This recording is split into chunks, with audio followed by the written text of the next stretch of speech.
दोस्तों नमस्कार। आपकी सफलता ही मेरा मिशन है। ज्ञानकोश एजुकेशन पर आपका अभिनंदन है। दोस्तों, आप तो जान ही चुके हैं कि इस चैनल के द्वारा जूनियर एडेड हिंदी का कंप्लीट कोर्स तैयार करवाया जा रहा है, जिसमें आदिकाल का 7 प्रैक्टिस सेट पढ़ाया जा चुका है और आपको आशा है कि वह सारा का सारा वीडियो देख चुके होंगे। जो भी आपको जहाँ से प्राप्त करना चाहते हैं प्राप्त कर चुके होंगे। अगर आप नहीं देखे होंगे तो इस प्रैक्टिस सेट को देखने से पहले उन वीडियोज़ को देखना बहुत ज़रूरी है, क्योंकि जब तक आप उसको देखेंगे नहीं तब तक उसका आंसर आप यहाँ से शायद हो सकता है न कर पाएँ।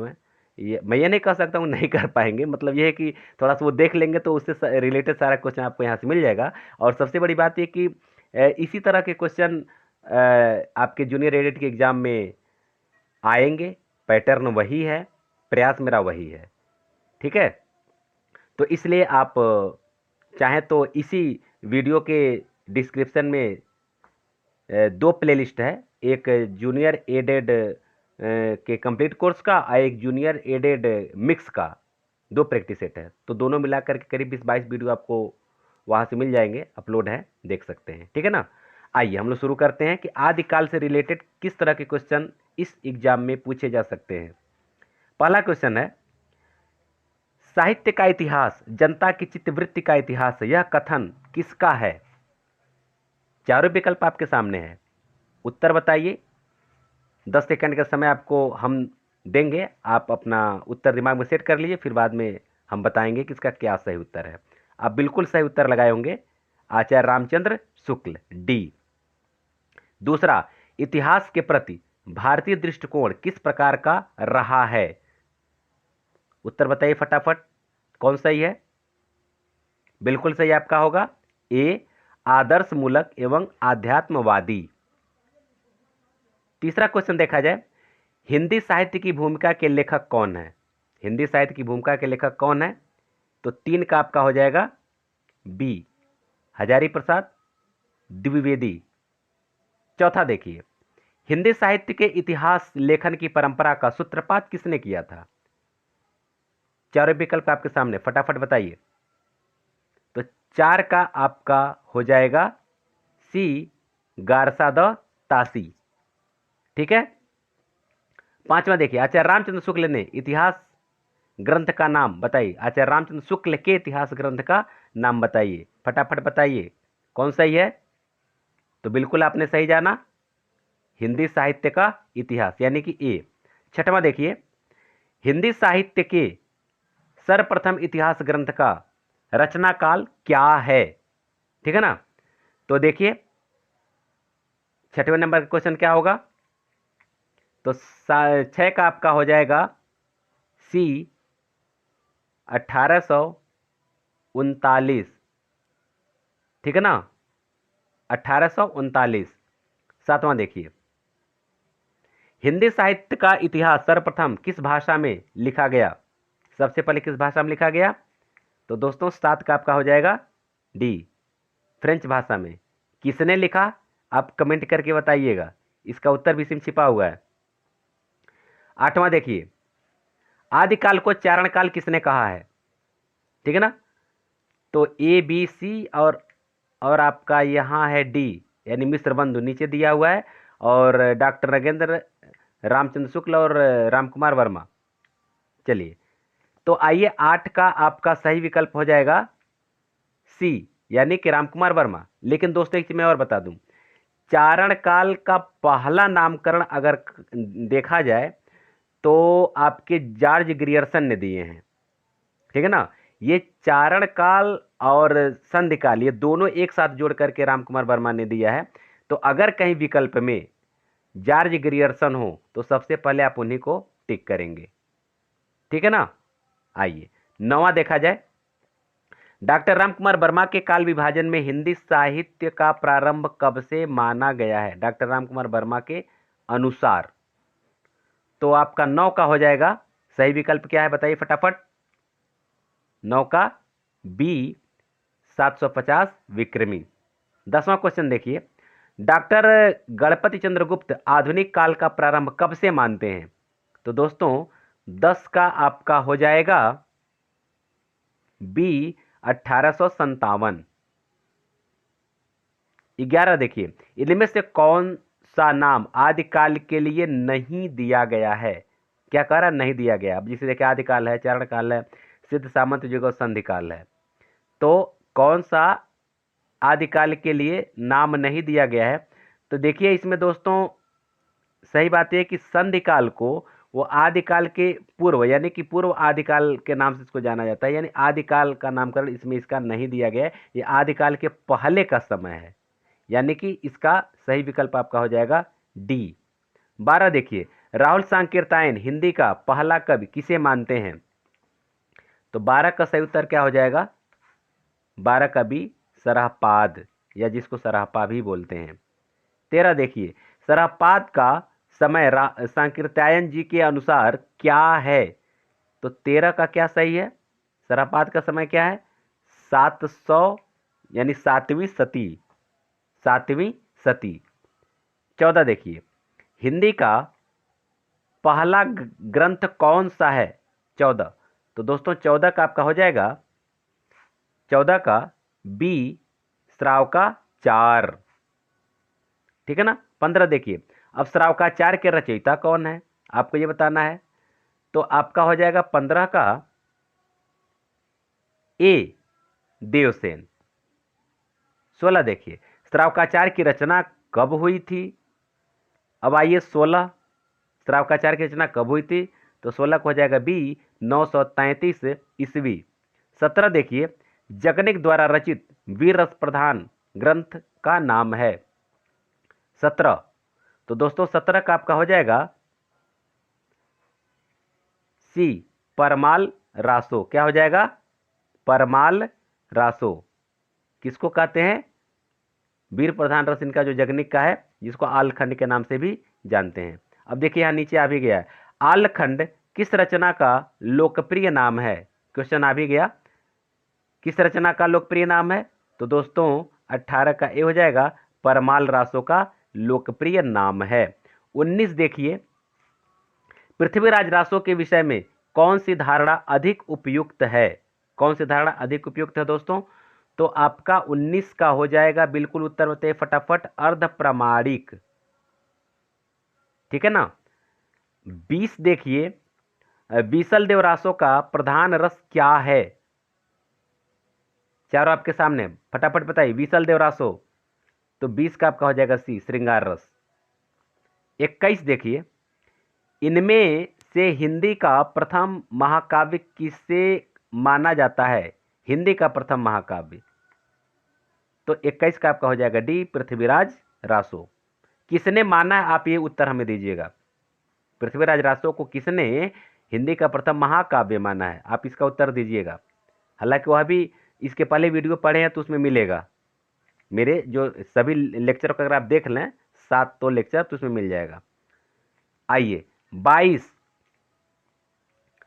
22 का सही उत्तर क्या हो जाएगा? पृथ्वीराज रासो के बृहद रूपांतर में कुल कितने सर्ग हैं? सर्गों की संख्या यहाँ पूछ रहा है, अक्सर पूछा जाता है, कई परीक्षाओं में पूछा जाता है। क्या हो जाएगा? डी 69 सर्ग हैं, ठीक है। 23, रासो शब्द की व्युत्पत्ति के संबंध में सर्वाधिक उपयुक्त मत कौन सा है? तो 23 का चारों विकल्प आपके सामने, सही बताइए कौन सा सही उपयुक्त है? बिल्कुल सही है, कौन है? तो आपका हो जाएगा 23 का सी, रासों की व्युत्पत्ति रासक से हुई है। 24, आदिकाल में मनोरंजक साहित्य की रचना किसने की है? तो 24 का आपका हो जाएगा सी, अमीर खुसरो ने मनोरंजक साहित्य की रचना इन्होंने किया, क्योंकि बहुत सारी पहेलियां लिखे हैं हंसाने के लिए, मनोरंजन करने के लिए। 25 देखिए, गोरखबानी के संपादक कौन है? गोरखबानी के संपादक कौन है? तो 25 के आपके हो जाएंगे, देखिए, माता प्रसाद गुप्त, वासुदेव शरण अग्रवाल, श्याम सुंदर दास, और आपका डी है पीताम्बर दत्त बड़थवाल। तो सही आपका यही है भी, पीताम्बर दत्त बड़थवाल। दोस्तों वीडियो कैसा लग रहा है आप हमें कमेंट करके जरूर बताएंगे। और मेरी जो प्लानिंग है, प्रॉपर प्लानिंग मैं आपको बता देना चाहता हूं। जैसा कि आप देख रहे हैं कि एक टॉपिक मैं उठा रहा हूं, उसका पूरा लेक्चर जब कंप्लीट होने के बाद फिर उसका प्रैक्टिस सेट दे रहा हूँ। जैसे आदिकाल खत्म हो गया है, आदिकाल का प्रैक्टिस सेट आपको मैं दे रहा हूँ। इसी तरह मैं रीतिकाल भक्ति काल शुरू करने जा रहा हूँ। भक्ति काल पूरा कंप्लीट करने के बाद फिर भक्ति काल का प्रैक्टिस सेट करवाऊंगा। फिर रीतिकाल शुरू करूंगा, उसका पूरा लेक्चर देने के बाद फिर उसका प्रैक्टिस सेट करवाऊंगा। फिर आधुनिक काल की सभी विधाओं का लेक्चर देने के बाद फिर उसका प्रैक्टिस सेट मैं करवाऊंगा। और साथ ही साथ वीडियो का भी व्याकरण के सभी टॉपिक आपके सिलेबस के अनुसार यहाँ से पढ़ाए जाएंगे और समस्त गद्य विधाओं के बारे में भी जानकारी दी जाएगी। तो इस तरह से आप हमारे साथ बने रहेंगे तो आपका पूरा का पूरा कोर्स कंप्लीट करवाने का पूरा भरसक मैं प्रयास कर रहा हूं। हालांकि आप किताब पढ़ते चलिए, किताब को निगलेक्ट नहीं किया जा सकता, किताब पढ़ना जरूरी है, लेकिन ये सब वीडियो आपको एक तरह से बूस्टर का काम करेगा और एक तरह से आपका समय बचाएगा, क्योंकि यहाँ से आपको प्रैक्टिस सेट का या जितना भी वीडियो जिसका आपको मेरे टेलीग्राम चैनल से पीडीएफ भी मिल जाएगा। टेलीग्राम चैनल का लिंक इसी में दिया हुआ है, आप वहां से चाहें तो टेलीग्राम चैनल को ज्वाइनिंग कर लीजिए और उसके बाद से बहुत सारा वहाँ पीडीएफ पड़ा हुआ है, अपनी ज़रूरत के अनुसार आप वहाँ से डाउनलोड कर लीजिएगा। ठीक है। और सबसे बड़ी बात यह है कि एक रिक्वेस्ट है मित्रों, चूंकि इंटर कॉलेज में पढ़ाना आप समझ ही रहे हैं कि थोड़ा सा काफ़ी वैसे भी थका देने वाला कार्य है, मतलब काफ़ी मेहनत करना पड़ता है और वहाँ से आने के बाद फिर वीडियो बनाते हैं। वीडियो बनाने के पहले पीडीएफ बनाना पड़ता है, यानी बहुत सारा वर्क करना पड़ता है आप लोगों के लिए। तो इस आप पीडीएफ को या फिर इस वीडियो को अपने दोस्तों के पास ज़्यादा से ज़्यादा शेयर कीजिए। सब्सक्राइब तो मुझे पता है कि बेहतर लगेगा तो आप करेंगे ही करेंगे उसको, इसमें कहीं कुछ ऐसा नहीं, जब कंटेंट आपको अच्छा लगेगा और सारा वीडियो प्राप्त करना चाहेंगे तो ज़रूर आप इसको सब्सक्राइब करेंगे। अगर आप नए हैं तो इसको सब्सक्राइब कर ही लीजिए, क्योंकि यहाँ से आपको संपूर्ण कोर्स की तैयारी फ्री में कराई जा रही है। ठीक है ना। और लाइक और शेयर प्लीज़ ज़रूर करिए। ठीक है, चलिए आगे बढ़ते हैं। हाँ, एक चीज़ और, इस वीडियो में 50 क्वेश्चन का श्रृंखला में लेकर के आया हुआ हूं। अगर आप आदिकाल पर ही, मैं आपके डिमांड पर वीडियो में बनाऊंगा, आदिकाल पर ही और भी क्वेश्चन चाहते हैं प्रैक्टिस सेट के रूप में, तो आप कमेंट करेंगे तभी मैं बनाऊंगा, नहीं करेंगे तो फिर मैं वो भक्ति काल तो शुरू करूंगा ही करूंगा, उसके बाद फिर हम लोग भक्ति काल का पढ़ाई करेंगे। लेकिन इससे संबंधित और भी वीडियो अगर आप चाहिए तो आप हमें कमेंट करके बता देंगे। जब ज़्यादा ज़्यादा कमेंट मिलेगा, कहाँ ज़्यादा लोग चाहते हैं कि नहीं और भी यहाँ से क्वेश्चन करवाए जाए आदिकाल पर, तो मैं इसका वीडियो और भी अपलोड कर दूँगा। एक प्रैक्टिस सेट मैं और दे सकता हूँ यहाँ से आदिकाल से संबंधित। ठीक है ना, आप बताएंगे जरूर। चलिए 26 देखिए, इनमें से सही कथन कौन सा है। ठीक है ना, तो सही कथन आपका है, देख लीजिए चारों, अभी मैं तुरंत नहीं बता रहा हूं, 10 सेकंड सोचने के लिए दे रहा हूं। ठीक है ना, अब देखिए सही आपका है बी, पृथ्वीराज रासो विरस प्रधान है। ठीक है ना। 27 देखिए, सिद्धों की संख्या कितनी बताई गई है। अब देखिए यहां 37 का क्या सही है, 37 का सी सही है, 84। ठीक है, 37 नहीं सॉरी 27। 28 का देखिए, सिद्धों का उचित समय क्या माना गया है, तो 28 का आपका हो जाएगा बी, 7वीं 8वीं सती। नारी निंदा किस संप्रदाय में मिलती है, नारी निंदा किस में मिलती है दोस्तों, तो आपका हो जाएगा 29 का ए, किस में मिलता है, नाथ पंथ में। 30 देखिए, इनमें से नाथ संप्रदाय में क्या नहीं है, ये बताना क्या नहीं है, तो दोस्तों हो जाएगा 30 का डी, गृहस्थों का आदर नहीं है, गृहस्थों का यहां निंदा किया गया, आदर नहीं किया गया है। ठीक है। 31 देखिए, वर्ण रत्नाकर के रचयिता कौन है, तो 31 का आपका हो जाएगा सी, ज्योतिरीश्वर ठाकुर। 32 देखिए, अपभ्रंश एवं राजस्थानी भाषा के योग से बनी भाषा को क्या कहते हैं, तो 32 का आपका हो जाएगा ए, डिंगल। ठीक है। 33 देखिए, ब्रज भाषा मिश्रित अपभ्रंश का क्या नाम है, तो 33 का आपका हो जाएगा बी, पिंगल। 34, इनमें से कौन आदिकाल का ग्रंथ नहीं है? 34, तो 34 का दोस्तों हो जाएगा डी, पद्मावत आदिकाल का नहीं है, बाकी तीनों आदिकाल के हैं। 35, आदिकाल में खड़ी बोली का प्रयोग किस कवि ने किया है? तो 35 का आपका हो जाएगा ए, किसने किया है? खुसरो, यानी कि अमीर खुसरो ने किया है आदिकाल में खड़ी बोली का प्रयोग। 36, इनमें से जैन धर्म का संबंध किस कवि से नहीं है? इनमें से जैन धर्म का संबंध किस कवि से नहीं है? तो दोस्तों 36 का आपका हो जाएगा डी, विद्यापति का संबंध नहीं है। 37, भव सहित कहा के रचनाकार का नाम बताइए। 37, फटाफट बताइए। 37 का ए, धनपाल। 38, इनमें से कौन सा ग्रंथ शिलाओं पर लिखा है? 38, तो 38 का आपका हो जाएगा डी, राउरवेल। 38 का क्या हो जाएगा? डी, राउरवेल। 39, मैथिली हिंदी में रचित गद्य रचना का नाम बताइए, मैथिली हिंदी में रचित। 39 का हो जाएगा आपका ए, क्या हो जाएगा? वर्ण रत्नाकर। ठीक है, मैथिली हिंदी में रचित गद्य रचना। अच्छा, पदावली पद्य गद्य रचना, हाँ ठीक है, ठीक है। हाँ, कोई अगर प्रॉब्लम होगा तो दोस्तों कमेंट करके बता दीजिएगा, क्योंकि थोड़ा सा मैं भी मानव हूँ, थोड़ा मानवी भूल हो सकती है, हो सकता है किसी क्वेश्चन का आंसर थोड़ा बहुत अगर इधर उधर हो जाए, तो आप ये, मुझे पता है कि आप भी ऐसा नहीं कि आप ज्ञाता नहीं है, विद्वान नहीं है, मुझे पता है, तो कहीं कोई दिक्कत होगा बता सकते हैं, ठीक है ना। कहीं मैं कंफ्यूज हूँ तो बता सकते हैं, ये संभालना आपका काम है, हम सब लोग मिल करके कुछ बेहतर कर सकते हैं। चलिए, 40, 40 का क्या है? हिंदी साहित्य का आलोचनात्मक इतिहास ग्रंथ के लेखक कौन है? तो 40 का क्या हो जाएगा? आलोचनात्मक इतिहास ग्रंथ के लेखक कौन है? 40 का हो जाएगा आपका ए बी सी, आपको दे रखा है, डी यहाँ है, और सही आपका आंसर क्या हो जाएगा? तो आपका डी ही सही होगा, आलोचनात्मक इतिहास इन्हीं का है। अब एक चीज और है, एक क्वेश्चन मैं आपके लिए छोड़ रहा हूँ, हिंदी साहित्य का विवेचनात्मक इतिहास थोड़ा सा आप लिखेंगे, विवेचनात्मक इतिहास किसका है? हिंदी साहित्य का वैज्ञानिक इतिहास किसका है? ठीक है ना, हिंदी साहित्य का वैज्ञानिक इतिहास और विवेचनात्मक इतिहास आप बताएंगे, अगर आप मेरा सभी वीडियो पढ़े होंगे तो उसमें मिलेगा।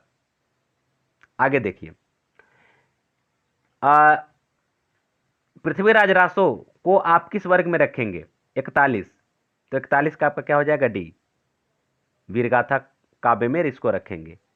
ठीक है, 42 देखिए, पृथ्वीराज रासो में सर्वाधिक विवादित पक्ष है 42, तो 42 का आपका हो जाएगा बी, ऐतिहासिकता। क्या सबसे विवादित है? ऐतिहासिकता। मतलब क्यों? कुछ लोग प्रमाणिक मानते हैं, कुछ लोग अप्रमाणिक मानते हैं, कुछ लोग अर्ध प्रमाणिक मानते हैं, तो यही सबसे बड़ा विवाद इसमें है। पाहुड़ दोहा के रचयिता कौन थे? 43, बताइए। पुष्पदंत, राम सिंह, सरहपा और धनपाल। तो सही उत्तर क्या हो जाएगा 43 का? फटाफट बताइए। बी, राम सिंह। 44, इनमें से किस रासो काव्य में श्रृंगार रस की प्रधानता है? 44, श्रृंगार रस की प्रधानता किसमें है? तो 44 का सी, बीसल देव रासो। इन इतिहास लेखकों में सबसे प्राचीन कृति किसकी है? 45, बताइए, फटाफट बताइए। सबसे प्राचीन शिव सिंह सेंगर का है। किसका है? शिव सिंह सेंगर। अब आप शिव सिंह सेंगर का ग्रंथ कब प्रकाशित हुआ था उसका समय बताएंगे, ठीक है ना। मेरे लेक्चर में मिलेगा, आप उसको वहां से देख सकते हैं, चाहे अगर याद है तो आप तुरंत बताइएगा। 46 देखिए, राहुल सांकृत्यायन द्वारा संपादित दोहा कोश में किस कवि की रचनाएं संपादित की गई हैं? दोहा कोश में ए सरापात, बी लुइपा, 3 गोरखनाथ और डी चार, चौथा मतलब जालंधर नाथ है। तो सही उत्तर आपका क्या हो जाएगा? 46 का ए। क्या सही उत्तर हो जाएगा? ए। दोहा कोश किसका है? सरहपात का है। 47 आदिकाल में रचित काव्य सर्वाधिक किस साहित्य में रचे गए? बताइए 47 का ABCD कौन सही है? तो 47 का आपका हो जाएगा ए, जैन साहित्य में सबसे ज्यादा चरित काव्य की रचना हुई है। 48 देखिए, जैन साहित्य में राम कथा किस नाम से स्वयंभू द्वारा लिखी गई है? 48। तो दोस्तों 48 का आपका हो जाएगा सी, पौम चरिऊ। आप जानते हैं स्वयंभू की ये रचना है जिसमें राम कथा का वर्णन किया गया है। 49 अपभ्रंश का वाल्मीकि किस कवि को कहा जाता है? बहुत अच्छा प्रश्न है, अक्सर पूछा जाता है। तो दोस्तों क्या हो जाएगा? सी, अपभ्रंश का वाल्मीकि किसको कहा जाता है? स्वयंभू को कहा जाता है। और इस वीडियो का अंतिम प्रश्न, इनमें से विसल देवरासों के रचयिता कौन है? तो दोस्तों 50 का आपका हो जाएगा सी, नरपतिनाल। दोस्तों वीडियो कैसा लगा आप कमेंट करके जरूर बताएंगे। लाइक शेयर सब्सक्राइब प्लीज़ ज़रूर कर लीजिए अगर सभी वीडियो फ्री में प्राप्त करना है तो। और आप टेलीग्राम चैनल से जो भी PDF प्राप्त करते हैं अपने दोस्तों को भी शेयर करिए और वीडियो भी अपने दोस्तों को शेयर करिए, यही एक रिक्वेस्ट आपसे है। ठीक है, फिर हम लोग मिलते हैं अगले वीडियो में। आप सबको बहुत बहुत धन्यवाद।